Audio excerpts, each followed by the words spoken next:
and welcome back to the Give and Go. Coach Reynoso here with my boy Soltero. What's up, y'all? Today we're going to be ranking every single team that's going to be at the 2026 FIFA World Cup. We've got tiers set, folks. Tiers are set. I'm going to read them out to you. We have bottom of the barrel teams. Bottom of the barrel. Then we have mid. Mid but exciting comes afterwards. Dark horses. Title contenders. And then finally, the favorites of the tournament itself. I think we have a lot of dissecting, a lot of analyzing to do here. Some are going to be very straightforward. Some are going to be debatable. But I'm excited because I think these countries... I think the people of these countries are very interested to see where their team will land. And I kind of wish this was like a United Nations thing where we could have a delegate from every single beautiful nation. And when we decide where they belong, maybe they get to have a little bit of say. Maybe we would change our minds, but that's not the case. I do want to say, though, just disclaimer, I'm going to be as objective as possible. There's nothing personal here. And we've been watching football for a long time. We've been following these teams specifically for the last 4 years. So I think we're going to place them where they belong. And I kind of want to give a little disclaimers on what I think about each category. So favorites, I see favorites as the teams going into the World Cup that have the highest chance to actually lift the trophy. Title contenders, I see them just as good as the favorites, but just a little bit worse. Yeah, just a little I agree so far. Worse. Dark horses, I see these teams have the capability to go to the semifinals. Okay. And maybe even win it themselves. Okay. Mid but exciting, I say at most it's a quarterfinal appearance at most, but these are fighters. These teams can fight. They're going to give us a good run, and maybe one of them does something crazy. Mid, it's your average teams here at the World Cup. Maybe they get one surprise hit, but at most I see them going to the round of 16, and that's where it ends for them. And bottom of the barrel, for me, that teams that get grouped. Yeah, teams scraps. that just can't really, at most, maybe they make round of 32, and that's it. We're aligned. Folks, comment down below, where do you think your team should be prior to knowing where we are going to place them? This is going to get real fun. Up first, we're going to go with the host nations. It starts off with Canada. Looking at the categories, looking at this Canadian team, where do you want to put them to start? I'm going to put them mid but exciting. I'm really excited for this Canadian team. I think they have a lot of firepower. You look at players like Jonathan David. You look at players like Alphonso Davies, for example, Tejan Buchanan, Ali Ahmed. There's such great offensive talent. This is an exciting team, but I can't put them in a dark horse category. I still think there's left wanting more when you watch Canada play. You can't. And I'm hopeful about Canada. I've mentioned in our previews, I'm optimistic of what they can do at this World Cup, especially hosting the tournament. They have talent. I can't put them in the mid category, although there is a chance they put in a mid performance. They could. There is a They chance. could end the tournament in the mid category. But at this moment, going into the tournament, I think it's exciting. It's an exciting time for Canadians. Let's go mid, but exciting. Next up, Mexico. My beautiful, beautiful Mexico. Here's the argument for title contenders. Not playing. I'm open. No, bro. I'm open to it. No, you shouldn't be. You shouldn't be, because for as optimistic as you can be for this Mexican side, I do think there is a limit. There is a ceiling. I think that ceiling would at most be dark horses if all things go right. But at this moment, I'm going to go mid but exciting, although I know a lot of the fan base would put them in mid, or even some fans would put them in bottom of the barrel. I think it's very exciting, the prospect of what awaits Mexico with a guy like Gilberto Mora starting in the midfield as a teenager, Raul Jimenez continuing his very good form, Javier Aguirre having a good coaching stint with his Mexican national team, and proving a lot of the doubters, a lot of the haters wrong at home in front of our fans in a World Cup setting, bro. Starting up with South Africa, who we saw at the AFCON is beatable. We can get points in our group. We can make it out in either first or second place. There is hope for Mexico to make it to the round of 16. After that, I don't know so much, but for now, I think that's an exciting storyline, one that should be propped up. Give me Mexico in mid, but exciting. Yeah, I don't have anything to add to that. I completely agree. And just to be a little bit more specific, I actually think this Mexico team's better than Canada. On paper, it looks like Canada should be better, but I think what we see on the pitch, Mexico have a lot more fight. They're more organized. They're more disciplined. They have a better striker in Raul Jimenez. They have a better star than Gilberto Mora. And I think they just have better central players when you look at the center backs and Edson Alvarez in front of them. For me, Mexico's belongs in that mid but exciting range. It's going to be fun for them, man. It's going to be real fun because they get a little momentum going. Anything's That's possible. all I'm saying. That's all I'm saying. Their ceiling could be the dark horse category. Although I kind of like Canada, we could end the tournament in the mid category, or even bottom of the barrel. Even the bottom of the barrel. Let's go on to the USA. America, folks. America is hosting this tournament alongside these two beautiful countries. This team is interesting because you look at the talent, you look how things have ended with Pochettino at the moment. International break window, very positive, getting some good results, getting victories, getting ties, kind of revamping this squad with players that are getting into form. And, you know, you could argue the best player in all of CONCACAF and Christian Pulisic playing for this side. What can he do? Can he carry this team into dark horse or even title contender status? Or do they also fall alongside the host nations in the mid but exciting category? The potential, the ceiling of this United States team is dark horse. Problem is they just haven't gotten anywhere close to that potential. There was a chance of that in the Copa America 2 years ago, but it all came crashing down, and the repercussions of that failure kind of still exist today. Yeah. And they're still trying to re-identify themselves as a football team. The good news is I think they're on the right path. I think Pochettino has figured out how to get this team believing in themselves again. He's picking the right players. He's making the squad competitive again. It's so good to see. And we still have the potential of just star power players in a guy like Christian Pulisic. Folarin Balogun seems to be finding his shooting boots with this USA side. And there's so many other good players who've honestly had really good appearances, Diego Luna being one of them. So for me, USA, I'm going to put them mid but exciting, but again, like Canada, like Mexico, if they can just get momentum going, I could see any of these host nations making a crazy quarterfinal appearance, truly. I agree. And at that point, you know, semis possibility, I don't know, but my goodness, man, it'd be crazy to see. And honestly, for all three host nations, I want to put an asterisk alongside their names in this ranking because we've seen host magic just completely possess teams before. I'm thinking Russia 2018. I'm thinking, honestly, even Brazil 2014 before that massive semifinal massacre. But there's something there. There's something there when hosts really take to what's happening around them, when the fans really cheer them on with complete unconditional delusion. That's what we need to see this summer with all three host nations. I think anything's possible for them. Yeah, I think realistically, the USA has the best chance to make a quarterfinal or even semifinal run out of the host nation specifically. You project out the matchups, you project out the results. It looks like the USA could be matched up against Belgium in the round of 16. And out of the options that Canada and Mexico would potentially face off against in teams like I don't know, like Portugal or England, I think USA would have a very good shot at defeating a Belgian side and making it through to the quarterfinals. It's a lot of projections, but I am saying there is a path. There is a path for the USA to potentially beat dark horses. At the moment, I'm going mid but exciting. I think that's right for all host nations because of that host magic factor. And I just want to see it happen, man. I want to see it thrive. I want to see it come to fruition with these beautiful countries hosting the tournament. Let's go to Asia. Let's talk about these Asian teams, starting off with Japan, a very controversial team for this channel, for the comment section, for the world of football. People are still going off of their impressive 2022 performance. There's been shaky results in the AFC Asian Cup. Weird results in World Cup qualifying, but ultimately some would argue still really positive as they topped their group and qualified easily out of Asia. Where do we see this Japanese side getting ranked in these categories? Mid but exciting. I don't have them as dark horses, and here's the reason why. Well, you might be asking, Soltero, what about the 30 goals they scored in qualifying? Against Australia and Saudi Arabia, they only scored 3 goals. And I think that's a massive problem when you look at the prospect of Japanese offense. Scoring only 3-4 goals against those two sides, it's not promising. You should be dominating those games a lot better, because at the end of the day, Australia and Saudi Arabia, we don't really rate them on this channel, and if you watch them play, you see why. You look at Japan's play against the United States and Mexico, it was good, but it wasn't great. It truly wasn't. The passing display of Japan's fantastic, but the offensive output is not there. It's not there on paper either. A lot of their players in Europe simply just aren't scoring. They're not in form. And you might be asking, well, what about their defeat 3-2 against Brazil? Well, spoiler alert, I don't really rate this Brazilian team that highly either. So I think mid but exciting is a fair ranking for this specific Japanese side. This team can fight. I'm not saying they're bad, but I'm not going to put them in that dark horse category. It's the biggest jump. When you look at these categories, the one from mid but exciting to dark horse, that's the biggest one. The other ones kind of make sense. Going from title contender to favorites, it's a little bit of a smaller gap in my opinion.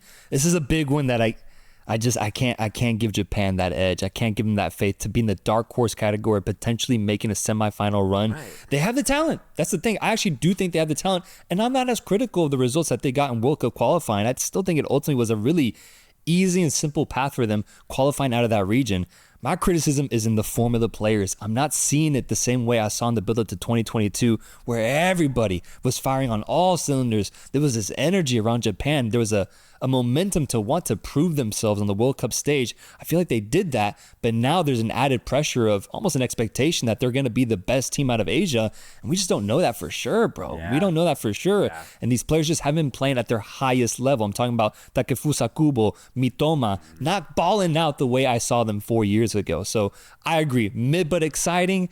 They could enter dark horse category if they have a really magical group stage and just carry that momentum forward and all the players find their form. They definitely could, but at the moment, I can only put them in mid but exciting. We got an OFC team, New Zealand. New Zealand representing the Oceanic region, arguably the best New Zealand team of all time. The narrative for them is, can they match the impressive 2010 World Cup that they had?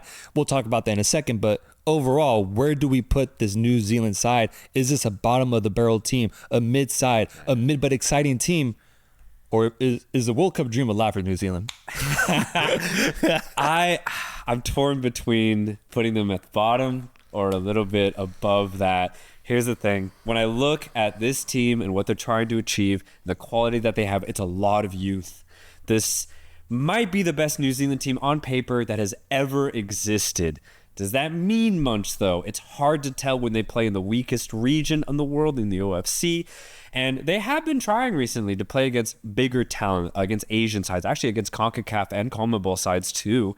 But it hasn't really culminated to anything. The good news is that they're not getting killed. They're not getting killed in any of these games. So because of that, I'm going to put my faith in this New Zealand team. I'm going to put them in the mid category. Let's go mid. I agree. Chris Wood, I bet he'll bag himself a couple goals in this tournament. Maybe they get a draw, surprise victory as well. We'll see. Let's go mid. I have hope for the New Zealand dream. And that's improvement, man, because they would be thought of as a bottom of the barrel side, but I think they're going to surprise some people with the way that they play football. Yeah. Next up is Iran. Iran, I'm going to give it to you straight, brother, just right off the top. I'm going to go first on this one. I'm going mid, maybe even towards bottom of the barrel, but I'll give them some props for how they qualified out of Asia. I'm going mid on Iran, but they could crash out in this tournament. They could. No, I'm with you. I'm going mid. My problem with this Iranian team, they're just not as dominant offensively. A lot of their offensive weapons that in the past have been really clinical and relentless in the Asian region just simply aren't there form-wise anymore. I'm talking specifically about their X-Factor player, Sardar Azmoun. He's just not the player he was 4 years ago, or honestly even 8 years ago. And you can kind of apply that to the rest of the offensive pieces. I think they're just simply out of form for Iran. They're still a good team, but there have been better Iranian teams in the past, so I'm going mid. It's just so clearly a team in the international football landscape that is declining, that is losing its golden energy, almost in a way like Chile, man. This is the Asian Chile where you're just seeing the downfall of what could have been a dynasty, because that's the thing. They didn't end up winning the trophies that I wish they could have, given how well they were playing at one point in 2022. And even at the Asian Cup most recently, making it all the way to semifinals, falling short. Iran had a good generation, but it is aging. It is getting phased out, which is why I put them in the mid category. Unable to make it out of the group stage at the World Cup, I believe, in all their history. Yeah. And we'll see if they can do it this time with third place teams going through. And a pretty favorable group draw so far with Egypt and Belgium, I believe. Yeah. They can get out, but I guess I'm just not excited for them, and I can't put them in that mid but exciting category. Next up, we have Argentina, Messi's wonderful side that just won, the defending champions of this tournament. If you guys saw the World Cup preview, we rate Argentina very, very highly. So much so that it really is a conversation about, are they the best team at this World Cup going in, or is like a team like Spain take over their spot in my opinion, I still think it's Argentina's because of that dynasty that they have set now for themselves these past 4, 5, 6 years, winning that Copa America in 2019, I believe. They've been incredible since then. They are incredibly tough to defeat, and I think they're going to be a tough out in this tournament. So they have to go into the favorites category, and it really just is a question of if you rate them as the best team going in or the second best team. This is Messi's side and just one of the best teams in world football. Yeah, I see Argentina having one of the best title defenses that we've seen of any World Cup winner. When I just look at this team, they're so clinical in front of goal. You have Julian Alvarez, Lautaro Martinez. You still have Messi just absolutely doing ridiculous things in MLS. But the rest of the team are still in fantastic form. You look at a guy like Enzo Fernandez, for example. He's having a good season at Chelsea this year. And he's been fantastic for Argentina when they put on the shirt. But so many other players are still giving everything for Argentina when they put on that jersey. Rodrigo de Paul, Tagliafico, even Otamendi at his age is still putting in pretty good shifts for this team. I see this team as one of the best national teams in the world. For me, they're title favorites. Let's go. Argentina in the favorites category, the first one that we put in there. Let's move on to Uzbekistan, a team that I think is very interesting for this specific conversation because going off what they did in World Cup qualifying and the energy around this team going in, I think you could put them in the mid but exciting category.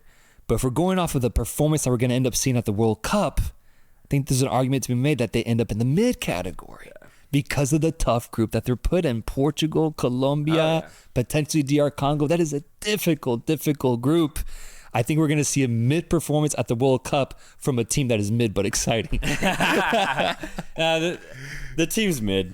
They are. When you compare them to the talent that is present, not just in their group, but the talent that is present throughout the entire world, Uzbekistan's mid. In the AFC, they're great. Yeah. But now they're going to have to play African teams. They're going to have to play South American, European talent.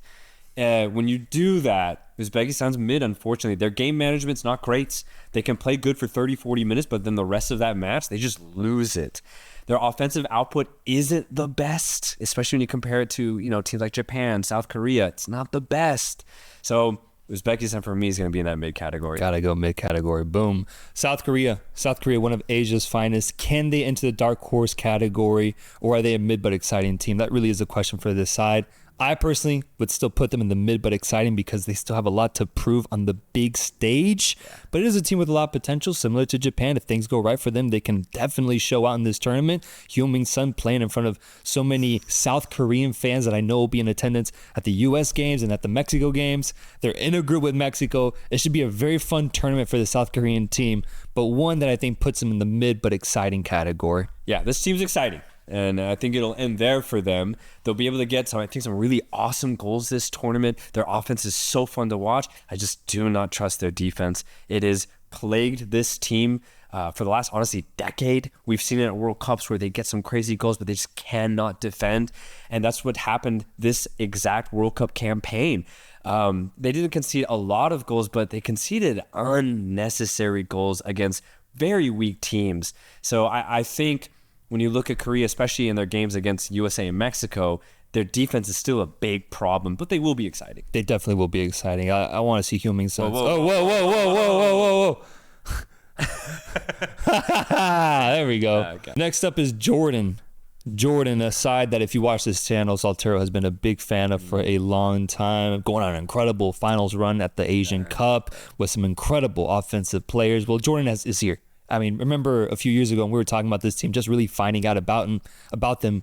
We were fantasizing about, man, can you imagine Jordan playing at these U.S. stadiums, and being at these hotels and showing out in front of whoever goes to see them? I think if you catch a Jordan game, you'll be pleasantly surprised with what they have to offer. But will they be catching a game of a team that is a dark horse, a mid but exciting squad, a mid team, or are they buying tickets for a bottom of the barrel side? Jordan's mid. They're mid at the end of the day. It's bottom of the barrel? No, they're not bottom. Okay. They're not bottom of the barrel. Come on. They could play Uzbekistan. They could play Iran. They could definitely beat New Zealand, bro. And the thing is, a good Jordan side, a good one, they can play against a Canada, Mexico, USA side. Yeah. But at the end of the day, at best, this Jordan team, they're mid. Their defense is just so wide open. You cannot rely on it. But their offense is what makes them a fun team. Yeah. And that's what I like about this Jordan side is they are risky. They are relentless offensively. They don't care who they're playing. They will play their smooth, silky offensive style. And that's why I love this team. It's why they're not bottom of the barrel, but they are mid. Okay. I'll meet you there. I don't mind that. I do think they are on the similar level as Iran and Uzbekistan. Yeah. Let's go mid for Jordan. Next up is Australia. Australia with Popovich coaching this side and some very exciting talent, a strong, passionate fan base, and a gritty style of football that they are known for when it comes to this tournament.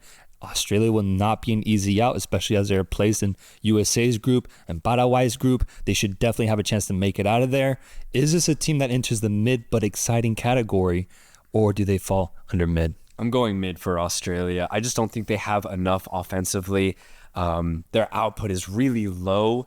And I think it's just a matter of the fact that this team's in transition. They're still trying to figure out what the best 11 is truly. Defensively, though, Popovic has done very well at giving them belief that they can defend. They're very physical in their approach, and it's great. That's why Australia is not bottom of the barrel. They've been able to re-identify themselves as a defensive team, but offensively, it's just not there for this team. So for me, they're mid.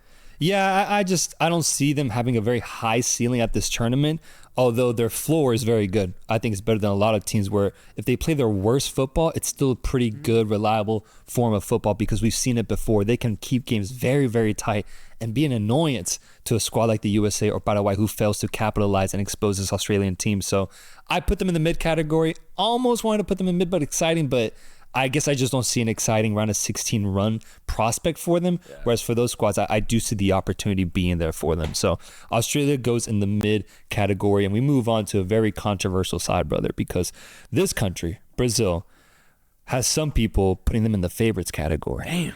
People putting them in the title contenders category. Right. Even dark horses, I've seen it. I've seen them be placed in a dark horse category. But it's an interesting conversation, this Brazilian side, because we mentioned it in our preview. We got a lot of criticism in the comments from Brazilian fans themselves who have a belief with their side because there is talent. There is talent with this Brazilian team. Vinicius Jr., Rafinha, who we didn't even mention in our preview, is probably the best Brazilian right now for talking about form and what he was able to do last season. Coached by Carlo Ancelotti, I mentioned it in the preview. I think it's probably the best coach that could have coached Brazil in this moment, knowing the egos and the play style and how good he is in knockout tournaments. There is a lot of good for this Brazilian side, but I don't think it's enough to counteract the really weird performances that we've seen, the reality of this Brazilian team, which is they're up and down, bro. They cannot find consistency, whether it's in World Cup qualifiers or in friendlies, where they're getting beat by Japan. They're tying Tunisia. But then people are trying to tell you that they're title contenders for this tournament. Vegas themselves has them as a bigger favorite than a lot of these sides. Brazil is they're controversial team, man, because they really could go really high in this tournament or very low. And I think it's one that ultimately leads me to put them in the mid but exciting category. I cannot go dark horse with the Brazilian team if we're assuming a dark horse has the potential of going to the semifinals. Yeah. On paper, the names are crazy. Rafinha, Vinicius, even adding guys like João Pedro, Bruno Guimarães, Endrick, just the name Endrick, Rodrigo. The names are ridiculous for this side. Marquinhos, wow. Alisson. Esteban, exactly. So I get why the bookies or just in general people think highly of this team. You can't deny the names you see. You can't deny that. But I just look at how this team has played for not just 1, 2, but for 3, okay, going on 4 years now. This Brazilian team has not put in a performance above average. They just haven't. Their last best performance, honestly, was probably at the World Cup. So unfortunately, I just only see this team as a mid but exciting. Like, similar to Japan, if they figure it out, then they enter dark horse category, but they have not put enough proof into the performances for me to definitively say they're a dark horse. Is there anything to be said, though, for this Brazilian team? I mean, this was the country that won it in '94 when the USA hosted the tournament. This is the country that at the Club World Cup, we saw that Brazilian fan base and those Brazilian teams play incredible levels of football, play above what you honestly expected they could do, being that it still is a tournament in the Americas, that there's a lot of Brazilian support here. Those games are probably going to be very pro-Brazil, no matter who they're matched up against. Sure. Is there anything to be said for the fan base, the atmospheres, and the history in regards to Brazil playing in the USA and having that mainly be a very positive experience, that if they end up winning their group and building some momentum, that's the only way I could see them potentially entering that dark horse category. I like that, though, because you think of the United States, it's heavily Latino influence just in general. So I think you could apply this to all Latino countries in South America and in Central America. There might be an added boost to them when it comes to the fan base support. I could definitely see that. I won't deny it. The Club World Cup appearances for those Brazilian sides was ridiculous, man. And you're right. I mean, even Americans themselves will probably see a Brazil game and just start supporting them just simply because of the name Brazil. So I agree. And that's why I say I think Brazil can enter dark horse category. But when I just look at the football that has been played up until this point for the last 3 years, I still have to just put them in the category alongside Korea and Japan. Wow. Brazil in the mid but exciting category. Let us know what y'all think about that in the comments. Let's debate. Let's talk. That is our take at the moment. That's where we're putting our chips in. Brazil, mid but exciting. I can't get on the dark horse train. I can't. Ecuador is up next. South America's finest. Second place in World Cup qualifying with a very good defensive identity that has continued to show itself throughout all of their friendlies and all of the results. There's limitations with the offense, but the defense, we've seen it before, can definitely win you games and maybe even win you a tournament. Is it enough for them to enter the dark horse or even title contender category? Man, I just wish they had better offense. That's it. If they did, I would immediately put this team in dark horse category. But for me, the offense is too limited. And Valencia is great. He really is, but he's also getting up there in age. You just look at the rest of their wingers, the output is not great. They really are a team that goes for a draw, and it's enough. The thing is, they've been able to pull it off against very good sides in Colombia and Argentina.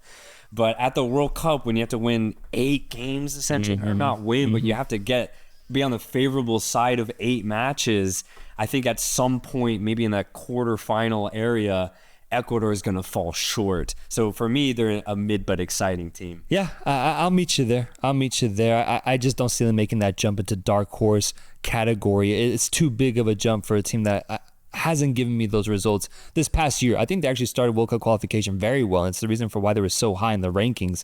But this past year or two, the results haven't been as jaw-dropping as I once saw this Ecuadorian team. So to see them have that consistency at the World Cup, I don't think we're going to see it, but we might get a good round of 16 appearance, maybe round of 32. Let's move on to Uruguay. Uruguay, a team that is a hot topic. I mean, Uruguayans themselves are showing frustration with this team, frustration with Bielsa. The friendly result against the USA still lingers in their mind 2 months out after they lost, 5-0 at one point or something like that. Uruguay is in a very interesting state as they try to find their best form, that vintage form that we saw in 2014, 2010. Since then, it's been a rough ride for this Uruguayan squad, and I don't think it's going to get any better this tournament. I don't think it's going to get any better. I'm going to put them in mid but exciting, but if we could have ranked it this way, I'd put them at the bottom of it, man. I really would. The reason why they're not mid is because you look at the teams in the mid category. Uruguay's better than New Zealand. Uruguay's better than Uzbekistan, Jordan, Australia, 100%. There's no doubt about that. But Uruguay's not anywhere near the top of this 4th category. They're not anywhere near a dark horse for me. This team just doesn't have a lot going for them. The one positive is that they are very physical, and if they dig in deep, they can be very defensive. That's it. When you look at their offensive creativity, the flow in midfield, even their strikers, it's just not going right for Uruguay at the moment. Colombia. Finally, we reach a team where we can talk about title contention or dark horse contention. My God, man, we went through like 15 squads. Yeah, man. Colombia, I think the obvious discussion here is, do they fall into dark horse category or title contender category?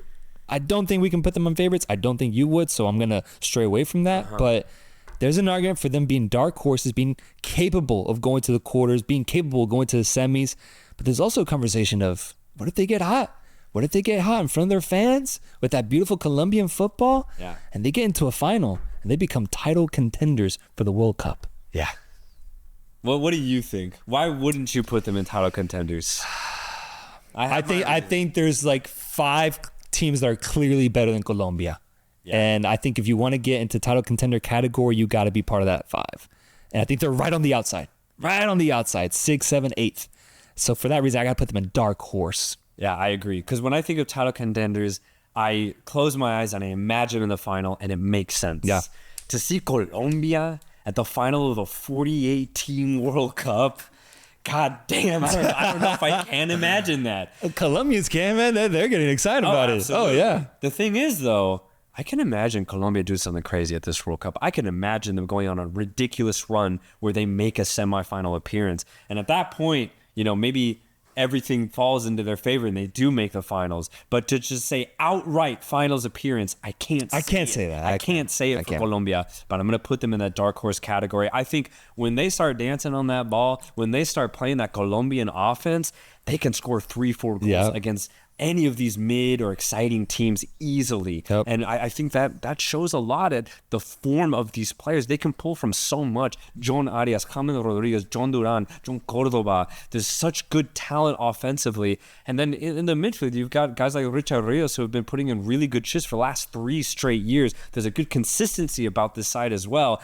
I like the prospect of Colombia and what they can pull off at this World Cup, especially since there's going to be a lot of fans in attendance as well. Give me Colombia as a good dark horse. Give me, man, because I think the team like Colombia with a player like Luis Diaz, who has a shot to make a player of the tournament type performance, I think he's going to have an incredible month here in the States. Just going off their form right now with Bayern Munich, he's going to be awesome to watch. I think having an X-Factor player like that will be insane for this Colombian team.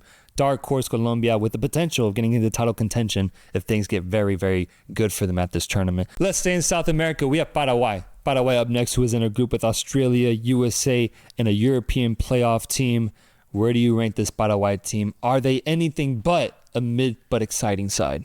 No, I mean, this team's fun. They got some really good players right now, Enciso, Almiron.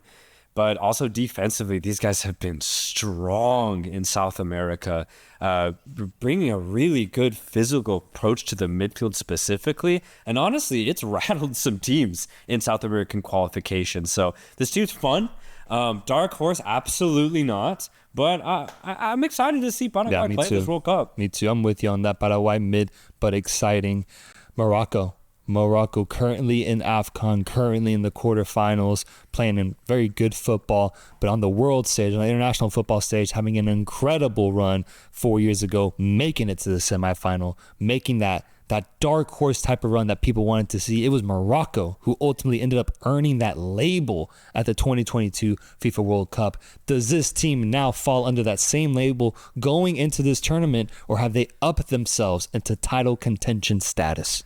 I think going into 2022, no one had Morocco as dark horses, maybe an exciting team at most. But going into this one, the expectations for Morocco could not be higher. And it makes sense when you look at the players on paper that Morocco have. I mean, Brahim Diaz, if you're watching AFCON, he's giving it an MVP of the tournament type of performance. He's going absolutely off right now for Morocco. But, I mean, the rest of the players, honestly, putting in really good performances as well. Maybe it hasn't been as dominant as people would expect, but Morocco's still shelling out the results. I see Morocco as a dark horse team. Thing is, though, if they don't make the final of this AFCON, I'm probably going to think of them a little less. They have to make the final, but they do that in front of their home crowd. Morocco's a definitive dark horse for me. I think clear dark horse, no question about it. They've been incredible. I think the team that they have right now is still capable of doing it once again. I don't think they've dipped at all, and there's a potential that they've even gotten better than what we saw 4 years ago. We'll get that answer at the 2026 FIFA World Cup. Give me Morocco, dark horses. Tunisia, who we just saw have a very questionable AFCON appearance, a team that at one point I would say I would put them in the mid but exciting category, but after what I saw at AFCON, man, I think I'm going to go mid with this Tunisian side. I'd be cool with mid. I would want to put them in the exciting category, but at the bottom, if you could, of that category. For me, they teeter right on that line of exciting or just straight up mid. And you look at AFCON, you see why. They're just so conservative. They don't fully believe themselves offensively. But the reason why I want to put them in the exciting category is because on paper, they do have good players. Abdi, the left back, put in a really good performance. But you have guys like Mejbri, Ferjani Sassi, Ashuri and Masturi at top. There's the potential that they can. It's why I would vouch for them to be put in the mid but exciting. I would accept a mid category, though. I would. Got to. And we're both two optimists. You know, we could make an argument for mid but exciting for a lot of these teams. But we got to be realistic, too, man. We got to be realistic. AFCON disappointed me, It did. And I got Tunisians DMing me saying the same. They're disappointed with what they saw. That excitement has faded a little bit. It can be recouped. They can recoup it going into the World Cup. But at the moment, I think this is a mid team. Let's do it. I'm sorry, but I got to do it. Tunisia in the mid category. Egypt. Mo Salah's Egypt, Omar Marmoush's Egypt is here. They're also in the AFCON qualifiers, quarterfinals right now. They've been playing really good football, and I'm curious about how they're going to look at the World Cup in a group with Belgium, Iran, and New Zealand. I expect them to get second place. I think this is a good Egyptian side that clearly does have limitations, but I would put them in the mid but exciting category because we might see one of the better Egyptian performances at a World Cup in comparison to what we got in 2018. Yeah, I see Egypt as super limited because outside of Salah and Marmoush, there's just nobody. I miss El Shahat, man. He was that really good tertiary option that Egypt had offensively. Right now, it's up to Zizou to fill that role. He just hasn't been doing it, though, at AFCON. Nobody else is stepping up for Egypt outside of Salah and Marmoush. Nobody. Defensively, they're still good. You still have El Shanawi between the sticks. That's a good option for them. So defensively, they're solid, but man, I don't believe in this Egyptian offense at all.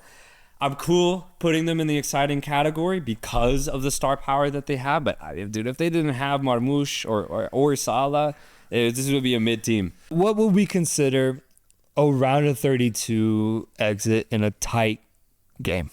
Would we consider that the performance of a team that's mid but exciting or a team that's mid? Because I think that's going to be Egypt's destiny. A tight round of 32? I think they're going to get out. I think they'll get out in second in their group, but I could see them getting out in the round 32. I could. A tight round 32. Is that a mid but exciting or mid? I would say that's somewhat exciting. Okay. All right, but exciting it is. Let's go on over to Algeria. Riyad Mahrez' side with great players, Amoura and names, Massa, that are going off at the tournament. Algeria is here to have a good World Cup, and I'm excited to see all the Algerian fan base, all the Algerian fans. They're in a group with the defending champions, Argentina, Australia, and Jordan. It's a tough one, especially to make it out in second place. But will it be enough to put them in that mid but exciting category? Are they dark horses potentially, or are they just a mid side? I mean, you look at paper and you definitely say above mid 100%. Has to be. Mahrez, Haj Musa, Maza, Amoura, even Buneja up top. There's this good attack with this Algerian side. And at the back, there's some good players too. Ait Nouri, Bandi, some genuine quality pretty much throughout the entire pitch for Algeria. For me, they're an exciting team. I would put Egypt at the bottom of this category, and I would put Algeria towards the top. I think this team can have a good tournament. Nothing crazy, though. I think at the end of the day, this team's kind of similar to Japan, where when they do come together, they don't score the goals that you would expect them to, because you just expect a little bit more from this Algerian side when it comes to the actual performances. But they're still an exciting team. Yeah, I'm going to go mid but exciting because I think I just mentioned Egypt. I kind of see limitation. I see a round 32 exit for them. Algeria has the potential to make it to round 16. They have the potential. They can definitely win one knockout game and go through. For that reason, I'm putting them in the mid but exciting category. And I like what I've seen so far at AFCON. Ghana qualifying out of a brutal African World Cup qualifying cycle, region. It was ridiculous what they had to go through, but they did it. They earned it. They qualified through automatically to the World Cup, and Ghana is once again here. We're going to see their fans in attendance. That should be very, very exciting. But is it to support a team that is really going to be that groundbreaking, or a bit of the same from what we've seen from this Ghana team? I just don't know if I trust the team as a whole. I think their game management hasn't been great lately. The thing is, though, they do have some fun players. They really do. So for me, what do I really think Ghana's going to be able to pull off at this tournament? It might be similar to Egypt, where they can get to the round of 32 and put in a really good performance, but still lose.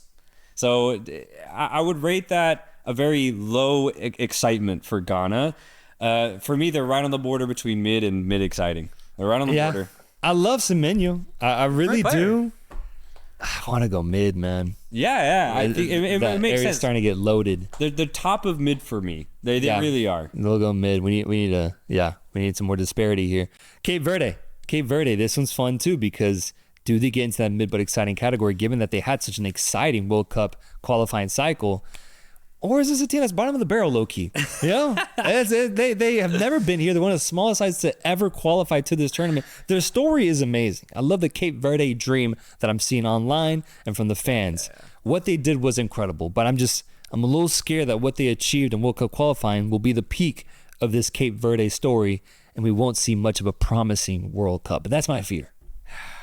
Yeah, I think Cape Verde is a mid-side at the end of the day. Their story's fantastic, and here's the thing, man. When they play every single second of this World Cup, I'm going to be cheering for Cape Verde. I love it when there's just such an underdog that gets to feature at a World Cup. Cape Verde is exactly that. Their first World Cup ever, an island nation from Africa featuring at the U.S. 2026 World Cup. It's going to be beautiful. But at the end of the day, I do see this team as a mid-quality. Got to, man.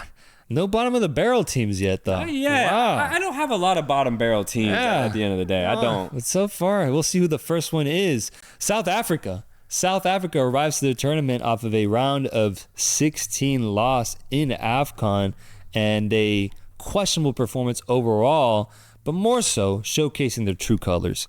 Are those the colors of a team that is a dark horse categories type side from what we heard their fans proclaim, or is it more of a mid team but one with excitement? I'm gonna go lower. I'm just gonna go straight mid. Truly, at the end of the day, I think South African football is fun. It's risky. It kind of relies on just straight individual improvisation through players like Oswin Apolis, Lyle Foster. But there's good midfield players. There's good fullback play as well. But the quality isn't high. That's the problem with South Africa. The ideas are fantastic, but the quality is kind of low. For me, they're a mid-side. Yes, I with all due respect, I think South Africa is a mid team, and I do think their peak was their World Cup qualifying cycle, where they were outright the best team in a group with Nigeria, and I thought that was awesome that they were able to do that. But here at the World Cup, I think they're going to be a mid team with a mid performance. Let's go on over to Qatar. First bottom of the barrel team right here. 100%, man. I have no faith for this side. It hurts me because, Qatar can do crazy things. They're two-time champion of the AFC Asian Cup. It's crazy to say that. And you watch those tournaments, and it was completely deserved. That's the crazy part. They were the best team for that month. But their qualification has been terrible. They needed to go to the 5th round of AFC qualification to do it.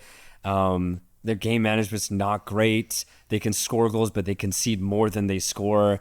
It's not looking good for Qatar. I expect them to get grouped. Yeah, it's just not enough. And I can't believe they have won the trophies that they've won. They should definitely celebrate those because that is incredible. Mm-hmm. But at this tournament, they go in as one of the weakest sides.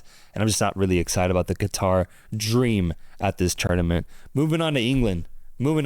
Here we go. This is a team that I think is very obviously minimum dark horse category, more of a conversation between title contention and favorites of this tournament. This one's a fun one because you could argue the favorites are probably going to be Argentina and Spain, but is England that third team, and is it a team that's worthy of getting into the favorites category? I actually think they are. Yeah. I think they are. I wouldn't be mad if we put them in favorites. I would put them in title contention simply because they just can't get a trophy. They've had so many opportunities, basically starting in 2016 when this new generation of English players have really flourished at club and international level. They get close. They've gotten so close every single time. Honestly, 2018 was a start of a really good campaign. Every Euros, they've gotten insanely close. In 2022, they ended up losing to the eventual finalists. England are a great side. I can't put them as favorites because the fact that they just haven't won a Euros. But for me, title contenders easily on paper. I mean, this team's stacked. They're stacked. I get it. In every single position. And you look at the performances, a win is almost guaranteed against 90% of teams out there. And for me, that's title contention. No, 100%. Give me, I need you to give me a favor here. Just give me one more tournament with England. Right, give me one more tournament. This might be it. With a lot of optimism, with a lot of that dream. They're favorites. Give me one tournament, and if they don't do it here, this one's on me. I'll take the heat for putting them in the favorites category. I'll take that, and if they don't do it, then I'm giving up. I'm done because they got Trophy Tuchel now, who can definitely get them over the hump. With that addition, they should theoretically be able to win this tournament, or at the very least go to the final. If you can make it to the final convincingly, you are a favorite side. I think they can. Yeah. I think they can. Favorites? Favorites. Okay. I like that. Okay. And you could also argue that all of these failures recently have just added to the experience. It's just been part of the narrative. That's all it is. It's been part of it. So if this is the tournament where it finally culminates in an actual trophy, let's put England. Believe, man. Believe. I need England fans to believe. I'm not seeing enough England prop, honestly, online. I'm seeing a lot of pessimism. It's happening now. Most negative, man. It's happening. It's finally going to happen. Get excited. I promise you. I promise you. Saudi Arabia. This is a team that I am struggling between mid and bottom of the barrel because they do have enough talent to get them out of the bottom of the barrel region, but definitely a limitation of being a mid side given what we've seen just in the past year from this team. Yeah, I mean, this team just can't score. They don't have any offense.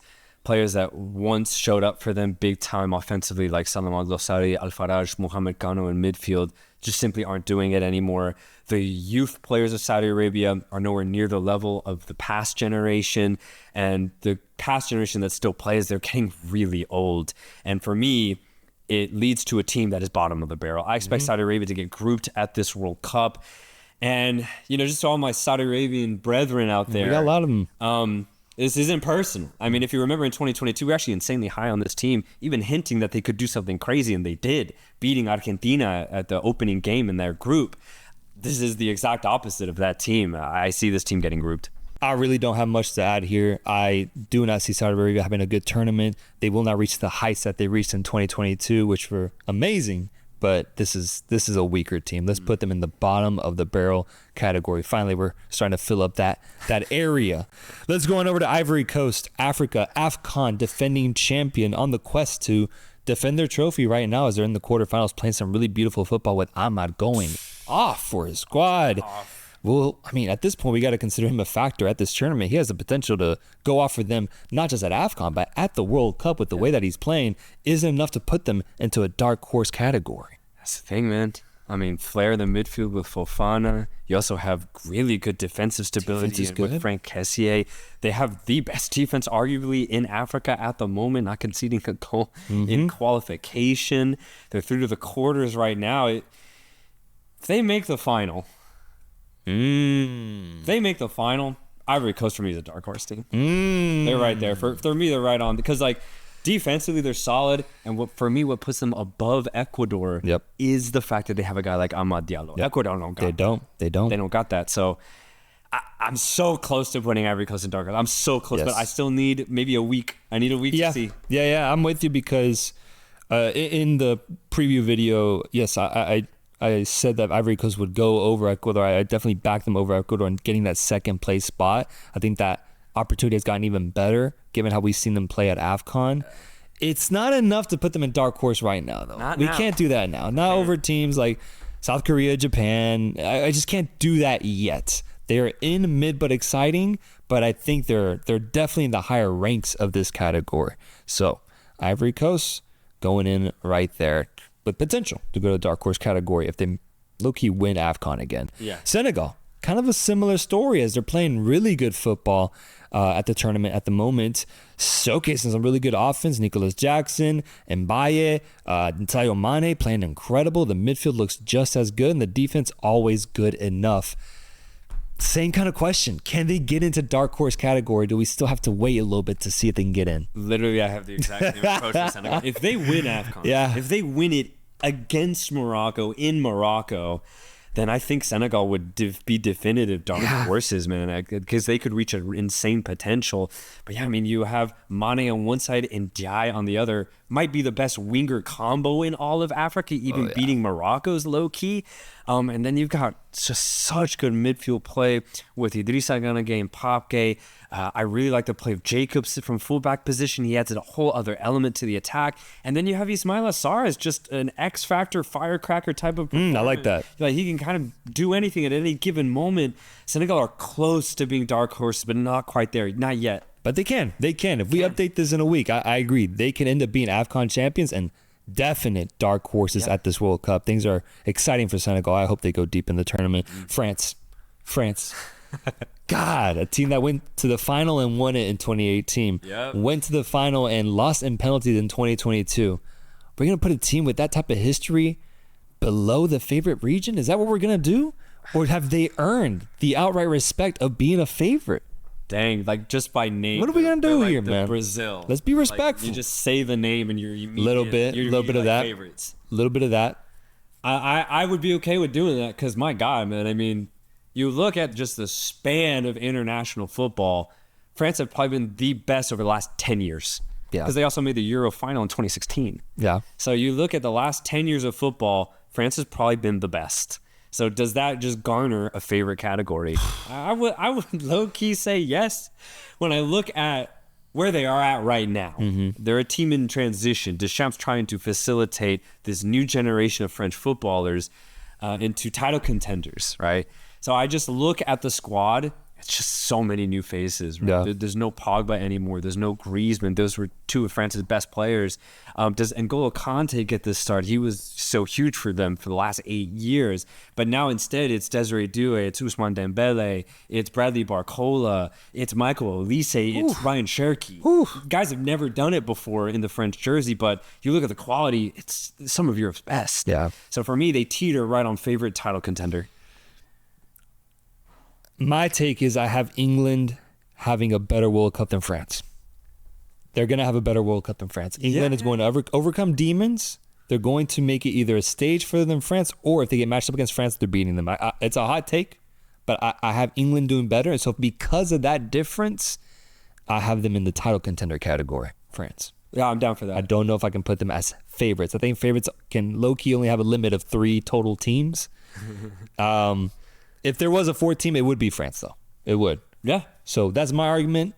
Do you have one last plea for this French side? Do you want to put them in favorites? Where do you want them? What do you want, man? No, I want them as title contenders simply because I still think Deschamps has a lot to figure out. Yeah. And he might be able to do it in the tournament. He might. But it's not guaranteed, so I put them in title contenders. Our first title contender there.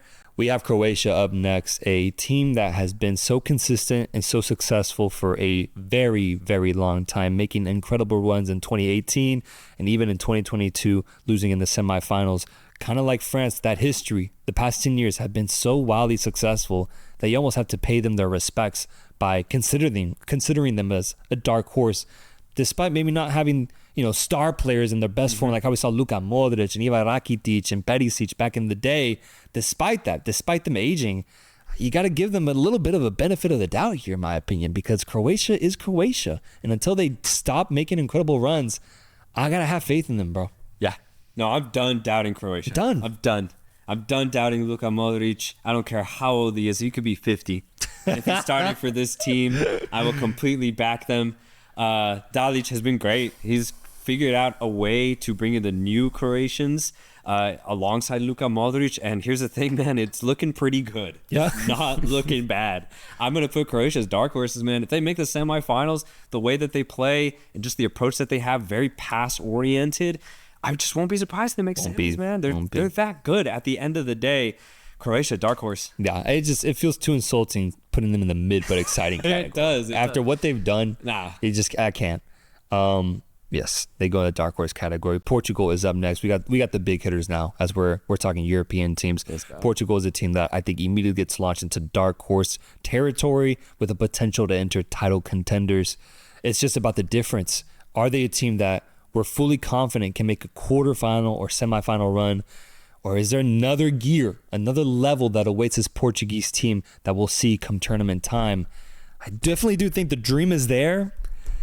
Just don't typically see it from Portugal in the World Cups. You don't. Typically don't see it. But definitely the most optimistic I've seen Portugal fans and the team going into the tournament. I agree. This is the most confident I've seen the Portuguese national team ever be. And there's always been hope. There's always been excitement surrounding Portugal, always. But I think the way that they're playing, the consistency that I'm seeing over these last 2 years, and it low-key started at the last Euros, I'm very confident about what this Portuguese side can pull off. There's just so much offensive talent. You look at guys also not even in the offensive line like Vitinha, Palhinha as well, Nuno Mendes. I get very excited about what Portugal can actually pull off, so much so that I'm actually seeing this team above dark horse category. Okay. I see this team as a title contender. They have to be title contenders. Yeah, they have to be title contenders. They've earned that with what we saw in Nations League and then World Cup qualifying. The form, the depth, it screams title contenders. Can we at the same time say what we think Norway is going to land? Let's say at the same time because I'm curious. Okay. I'm going to go 3, 2, 1, and then we say it. All right. 3, 2, 1, dark horse. Okay. Okay, I didn't know if a part of you was so pro Norway that you would go title contender. I'm not saying that's crazy. I'm just saying that's a jump. I thought about it. That's a jump. I definitely thought about it, and I played with that thought. I think they're a clear dark horse team. I think what they have done has earned them the title of dark horse, but for them to get into title contention status, I would need to see a little bit more. They dominated their group. They dominated Italy. Italy has their own problems, their own issues. I think I need to see more performances of that magnitude against top teams. We'll get it at the World Cup, which is why I think they are dark horses, but not enough yet to put them in a title contention region. Yeah, I agree. I think what surprises me a lot, though, is a lot of people don't want to see Norway as dark horses. They want to see them as just nothing more than an exciting team that's going to have fun in the World Cup. That way of thinking. And I disagree. I get it, though, because you look at the qualification, and I mean, Israel, Estonia, not the best quality. I would still consider them decent.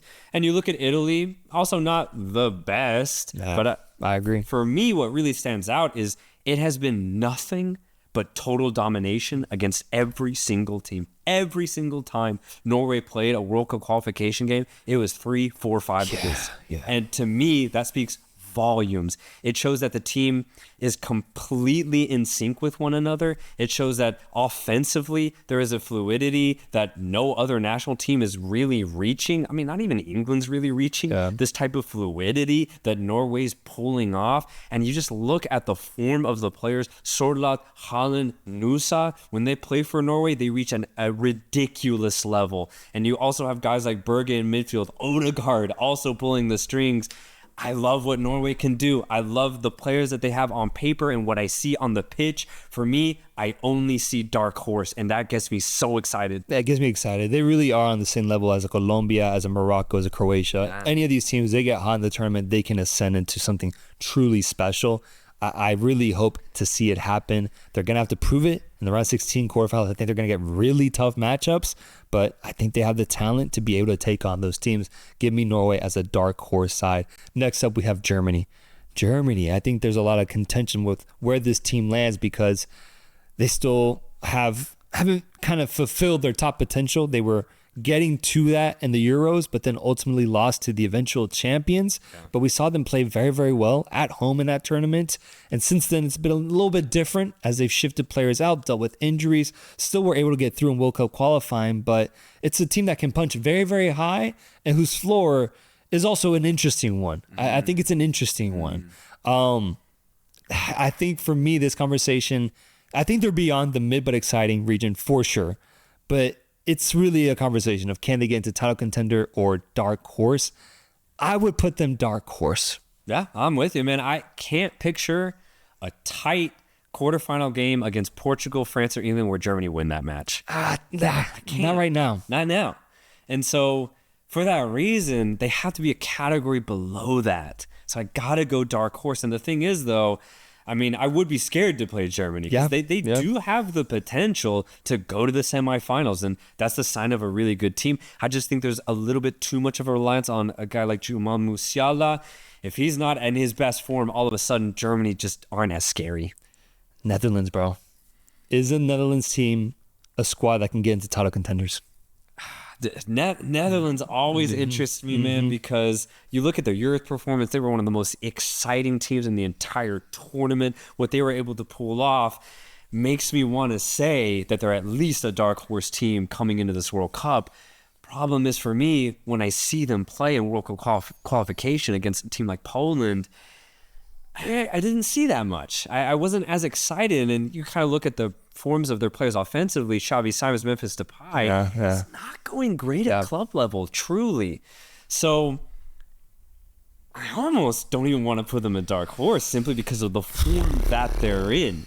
For me, right now, I'm torn between, are they a bottom dark horse team, top exciting team? I'm not sure. What do you want to put them? I think they're dark horse. I think they're more on a Croatia level. I think they're on a Croatia level. That's a tight matchup if they play it out. And Netherlands has a tournament type attitude. It's a nation built for tournaments, honestly. It's why we've seen them go so far in the World Cup, but ultimately fall short. They are so good at going deep in this tournament. The way they went at Argentina in those last final minutes, tying the game up 2-2 was ridiculous. And even in the Euros, we saw that every matchup they made complicated. They made it tough for whoever they went up against. They do not get blown out. They do not get beat easily. I think they have traits that for certain has to put them in the dark horse category, bro. Like, at the end of the day, they did struggle, you could say, against Poland. They didn't lose those games, and they kind of coasted to first place in the group. So I'm going to go dark horse for Netherlands. I hope you can join me on that because I think they're at the very least they're that. I'll go just simply because of what they pull off at these tournaments. It's always nothing but crazy excitement. I hope they can do the same in the States. If there's a team you want to put in mid but exciting, it's this one right here. Yeah, that's where I'm putting Belgium. Yeah. I'm not going to entertain dark horse. Yeah, I'm not. Okay, I wasn't here to do that. I think Belgium is mid but exciting. I think they're mid but exciting because they still have good talent. They still have amazing players. Charles de Ketelaere. They have Jeremy Doku. Like they do have players in their prime that are playing good football, as well as some old timer names like Kevin De Bruyne, who potentially might or might not be at the tournament, and Lukaku, who I think is coming back from injury, but will definitely be part of this squad. There's a good team here. I just don't know if they can punch as high as the size we saw in 2018, going all the way to the semifinals. That's what the dark horse is to me. They do not have that trait. They do not have that ability. And I think we'll see an interesting Belgium team with less pressure added onto them, but I don't think we'll see anything kind of results-wise that truly surprises us. Yeah, I see them getting no further than quarterfinals. I think that's where their journey that's best case. At best, exactly. Again, the talent is good. Jeremy Doku as well. But it's just not as tight. It's not as dominant as that golden generation. Belgium definitely a team in transition. The talent's bright, but as a team, when it comes to getting the results or putting in dominant performances, I'm not seeing it. So yeah, I see them as exciting, nothing more. Austria. I think there was a point where if we had shot this video at just the right day, the right month, I would have been here and made a 5-minute speech for why they're dark horses. Today's not that day. It's not that day anymore. That day has passed. And I think for now, I will gladly put them in the mid but exciting category because they have been playing good football. I thought they had a good World Cup qualifying campaign. Euros disappointed me, and I think they can be a little up and down to the point where I can't really trust them against a top side like the ones we see in the dark horse category. I don't know if they can beat those teams. So I got to put them a level below, and that's mid but exciting. No, I'm with you, man. I was so close to considering this team a dark horse, not just for the channel, but just for me personally, because I love the way that they play, man. It's really good pressing football, win the ball, back up quick, high up the pitch, and then just go. It's so fun. World Cup qualifying just hasn't been as good, man. It really hasn't. I think they peaked at the Euros, honestly, and from there it's kind of been a slow decline for this Austrian team. The thing is, the level's still good. It's not bad, but against teams like Bosnia and Cyprus and Romania, there was some struggle. There was some genuine struggle that the Austrians experienced. They were able to manage it, but yeah, I can't put them in dark horse. I was close, though. Close. And the team is good. I mean, Ralf Ragnick Ball, Sabitzer, Baumgartner, Seewald, you got Grealish, you have the Bayern. I'm losing the Bayern player. Oh, Conrad. Conrad Lambert. That's what I'm thinking about. Lambert, Conrad Lambert. That's a lot of good players. It's a lot of good players. It's a lot. There's good here. I hope they have a good term. I'll be rooting for Austria. Let's go on to Switzerland. I love this team. I love this Swiss team. I have been saying in the World Cup preview that this is a team that I rate very, very highly, and I think I foresee good things for them at the World Cup. They're deep. They're well managed. They have their stars. They're consistent. I think they're everything that Austria isn't. Yeah. And I think it's enough to put them at minimum in the dark horse category. I'm with you. Dark horse for me when it comes to this Swiss team. I've been so impressed with their play these last 2 years. It's been dominant. It's been very strong. They have a really good physical approach, but then they also can go out wide to players like Ruben Vargas, Dan and Doy. You have a good focal point up top with Embolo. There's a lot to like about this Swiss team. And again, the performances have been backing up what's on paper. That's what's really impressed me about Switzerland. So I got to put them in dark horse category. They could make some really big surprises at this tournament. A part of me almost wanted to say title contender, but I can't make that jump. I can't make that jump just yet. I think they're maxing their potential out, which is the potential of a dark horse team. So Switzerland, dark horse team happily. Let's go over to Spain. Clear top 2 side in world football. If they play up to their potential, they can be the absolute best team with Lamine Yamal cooking, with Nico Williams playing his best as a winger for this team, with midfield presence that might be the best international football, Pedri, Rodri, Fabian Ruiz, and then a defense that I think is great enough to carry you to a World Cup title. Spanish fans should feel hopeful that they can actually win the tournament here, that they can actually take it up against Portugal, up against France, England, Argentina. They can play up to the level of any of those teams and defeat them. They are a favorite in this tournament, no doubt. Absolutely. If they can play their best 11 and everybody's healthy, I see the Spanish team as almost PSG-esque, where maybe they're a little susceptible at the back, but they're relentless offensively, and you can't stop them. Nope. That's what I love about this Spanish side. They have completely awed me when it comes to the potential that they've reached. I see this team as the best team in the world when they're on it. Just above Argentina, title favorites for 2026 World Cup. Yeah. It had to be Spain, Argentina, and then I think a third team gets in. For me, it's England, but it's definitely Spain and Argentina up there for that title. We got 4 teams remaining. Scotland. Personally, this is a mid but exciting team for me. I'm excited to see them after what they achieved against Denmark to qualify here. But, is it a team that will it be the first European team that lands in the mid category, or are they good enough to be exciting? They're good enough to be exciting. They really are. I think we kind of saw it in their crazy result against Denmark. They have the potential to get goals. Yes. And I think that's what really stands out when I compare them to the rest of the mid teams. I just don't see the mid teams being able to put up a good fight against teams above them. Scotland can fight. God damn it. But I would put them towards the bottom of the exciting category here. Because definitely when you look at their overall quality, it's limited. It's limited, but I like it. I like the Scottish dream. I think they can play up against these teams that they are grouped up. I think they can definitely play up to level, or at least to a competitive level against Brazil and Morocco in their group. It's going to be a fun time for the Scottish. So we got to go mid, but exciting. Next up, we got Panama, CONCACAF's very, very own. I think, is this the poster boy for mid team? No, you want to go lower. I want to go lower, man. You asked me this question 8 months ago. I put them mid. I put them higher. This team's getting grouped, man. They're destined to get grouped. I just think the players are out of form right now. Carrasquilla, he was so good 2 years ago, but he's just not the same player. He's gone through injuries. He's not as dynamic anymore. You look at Barcenas, he's coming off of an ACL injury. He's just not in the same form. Michael Murillo, while he is still playing with Marseille, when he plays for Panama, he goes ghost. He's just completely non-existent. The players up top, Fajardo, Waterman, it's just not as clinical as they were. So that worries me. It hurts me because Panama reached such a good height literally a year and a half ago. But I think they're in a big dip right now when it comes to form. So for that reason, I have to put them at the bottom, man. I got to put them at the bottom. They can beat New Zealand. Yeah, but New Zealand could beat them too. Okay. Yeah, they can punch back. Panama, Australia. I'm going Australia, man. Panama, Ghana. I'm going Ghana. Going Panama, Ghana. Tunisia. I'm going Tunisia. Panama, Iran. It'd be tight, but I'm going Iran. I'm going Iran. Jordan. I'm going Panama. Jordan. I would put Panama at the top of the bottom. They're at the top of the barrel. Yeah, all right. They're peeking out of the barrel, man.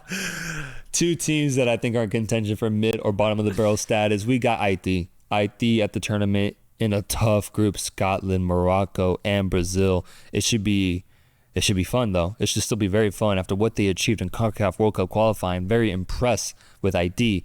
Just a little worried that might have been their peak going into this tournament. I love Haiti. I want to make that very, very clear. And I'm going to be cheering for this team. Okay. I'm so glad that they're here. Again, you watch them in CONCACAF World Cup qualifying. They play such a risky type of football. It's progressive. It's an emphasis on dribble penetration. Yeah. It's fun. There's a lot of flair in this side. I can't wait to see that at this World Cup.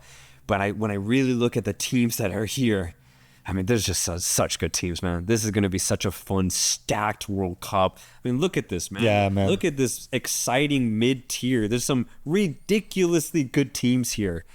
I don't know if I can put AD anywhere near that, man. Anywhere near it. So I got to put them at the bottom category. Gotta go barrel on this one. Gotta go barrel for IT, but please do not take that personally. Please do not take that personally, because I agree. I do love the IT dream. I love and it. Duckins on song. I love it, man.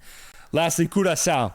Curacao begging us to not be put in the bottom of the barrel category. The last ones remaining, they're saying, please, we play exciting offense. We proved ourselves in CONCACAF. We have a good all-around team. We're fun. We'll be playing in front of our very own fans. Believe. And I'm listening to them because I love what I saw, bro. I really did. Just a few months ago, the way they balled out was incredible. I don't know if I can go mid. I don't know if I can, man. I can't. I mean, here's the thing, though. Like, Kenji Gore, great striker. You have Livano Comenencia, plays somewhat in Europe. I think that's telling of how exciting this Curacao team has been in CONCACAF specifically. The Bakuna brothers have been fantastic, man. It's been great. Margareta I think is something. Name. Plays in Portugal. String him out. A good winger. There's great talent in this Curacao side, and they deserve to be here. When you compare them to the rest of CONCACAF, Yeah. When you do that, they deserve to be here. But they're in the barrel. They're in the barrel, man. Yeah. They definitely are in the barrel. They definitely are. We're putting them in to be the last team in the barrel, a barrel that consists of Panama, Curacao, Qatar, Haiti, and Saudi Arabia. Folks, those are our rankings. Let's look at them. We got the bottom of the barrel, the mid category, mid but exciting. I think it ended up pretty good. I feel really good about this. I think this is really good. I truly think this is objective as we could have made it. But just looking at the competition that we're going to see this summer, man, this mid double category here is ridiculous. Yeah, it is. Like, you could put any of these nations up against each other, and it might be 50-50 every matchup. Yeah, I agree. It's crazy. I agree. Folks, let us know down below, where do you rank these teams? Go do this exercise if you want on tiermaker.com. I'd love to know how you rank these squads, rank these countries. We tried our best today, but if you disagree, let us know. And if you agree, let us know. We're excited to talk World Cup 2026. It's coming, folks. It is coming. Subscribe to the channel. We're going to have weekly content on the World Cup as it gets closer, as it approaches, and we're just so hyped. So we'll see you guys next time. Peace.